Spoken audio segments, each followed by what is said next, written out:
Good evening, everyone. My name is Nick Brooks. This is my oral report for Church History 201. Today we're going to be talking about John Huss.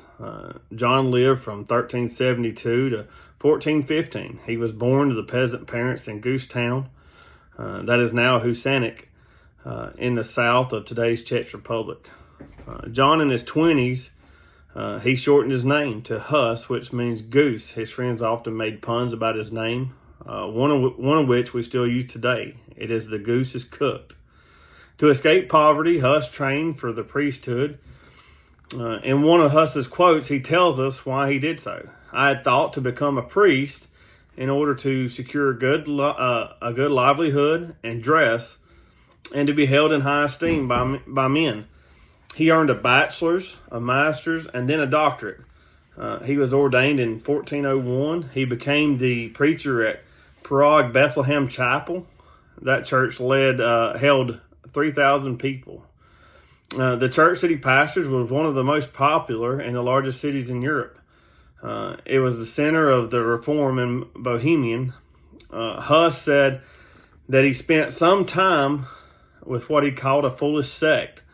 However, he had something happen that would change the course of his life. He was introduced to the Bible. As he read it, he noticed some of the things that he had been taught and had been teaching were not in the Bible.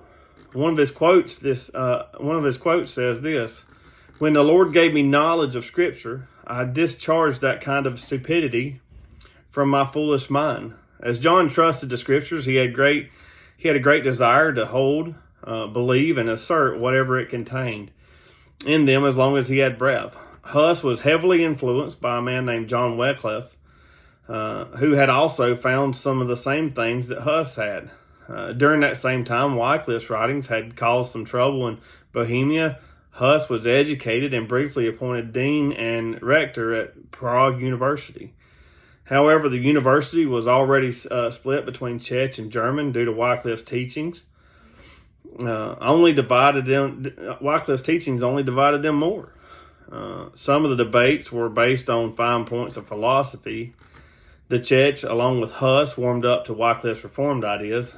They did not want to alter any traditional doctrines. However, they wanted to place more emphasis on the Bible. Huss had been criticizing the Bohemian church. They excommunicated Huss, but only on paper. He couldn't write.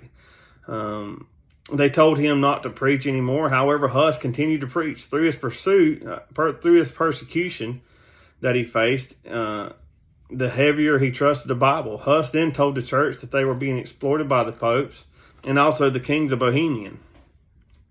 The kings then reinstated his excommunication and did not allow anyone to be buried on church ground so long as he was ministering. Huss was later urged to give an account of his doctrine to Emperor Sigmund. They promised that they would give him safety to the trial in November 1414. When Huss went, he was placed in prison for months. Later, he was taken in front of the authorities in chains. They asked if he would take back the views that he held. He would not do that. He told them that the only person that he would tell his side was Jesus Christ, because he was the only just God, just judge. Many asked him to change his views, but he would not. On July 6, 1415, they took him to the cathedral. They put him in his priestly clothes and then stripped him of them. Once again, he refused to change his views that he held. They then burnt him at the stake, making the term the goose is cooked. The ones that killed him took his ashes, threw them in the lake, so that there would not be anything left of the heretic. However, some of the ones that were there took from the soil and made memorials of them.